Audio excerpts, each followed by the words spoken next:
Hey everyone, Sam here. I don't have a whole lot to talk about today. Gonna try to make it quick and stop repeating myself. So somebody asked about BOLC. I think we talked about it before, but BOLC happens after phase 2.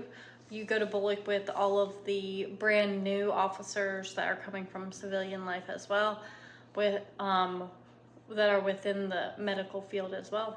So that is a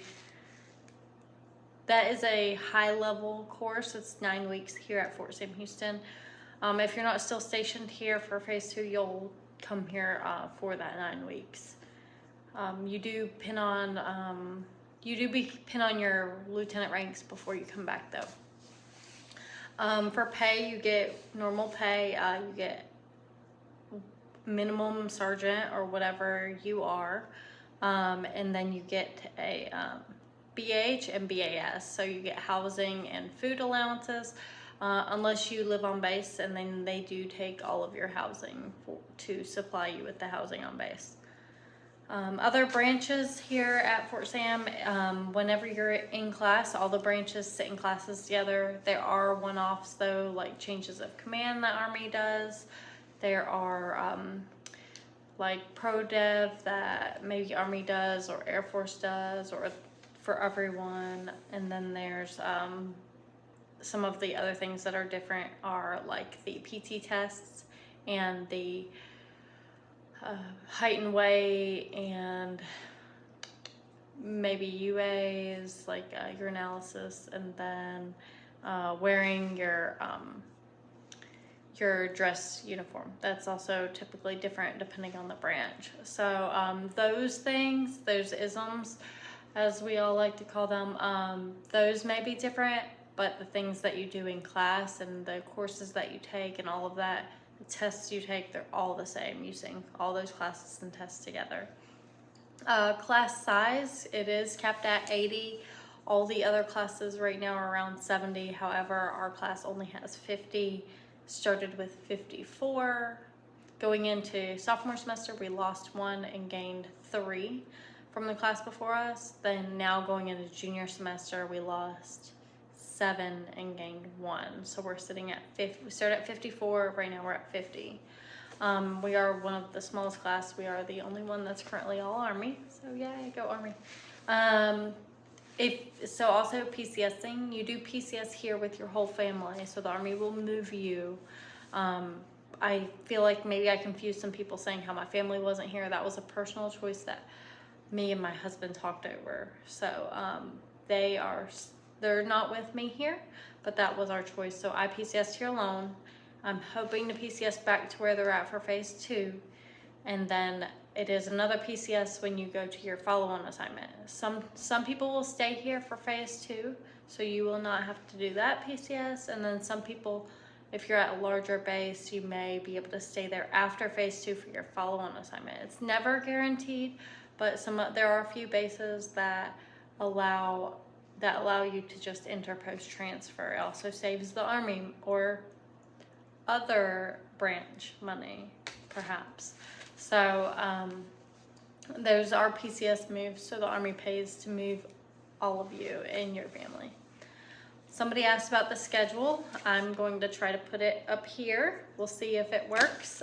If not, if you want to email me and I can give you a little snippet from the schedule or what have you.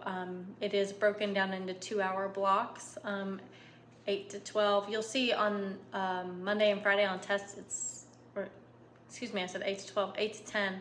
Monday and Friday I'll say 7 to 10 for tests, but that's just to block off the hour before test, so you don't have anything going on that could, like if they decided to do a height and weight or something like that, or just throw something random in there, they're going to block you off by 7 to make sure you can test at 8. And then you have 8 to 10, 10 to 12. You have 1 hour for lunch. Sometimes you'll see an IPAS meeting during that 1 hour.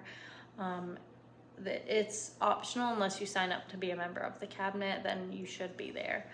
And then 1 to 3, and then 3 to 5. If there is not a class at that point, it is directed study.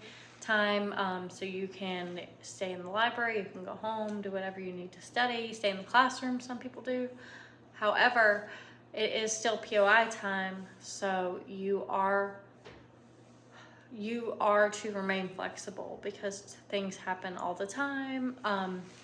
We understand sometimes, well, no, I shouldn't say we, I don't know why I do that.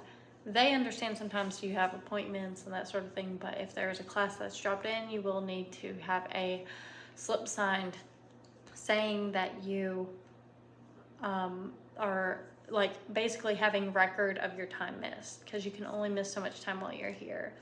And that's the amount, I'm not sure. It's discussed in the ISAP, and then it's discussed with your senior service rep if you need to go that far. Also, life happens, so there's births that have happened, deaths that have happened, and everything in between. So if something happens while you're here, the leadership is here to help you and take care of you. The teachers are here to make sure you still get the material that you need. But be aware, some people, it takes a lot more studying than others.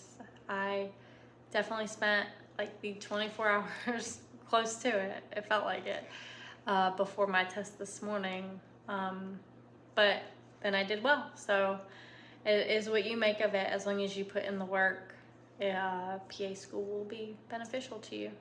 Again, I'll try to put the schedule up here. Hopefully it'll work. And then reach out to me if you guys have any questions. You'll also see the grayed out days are the days that have passed. So I like that the major that does that, because you can kind of, all right, that time is gone. All right, everyone, have a great month until I talk to you again. Bye.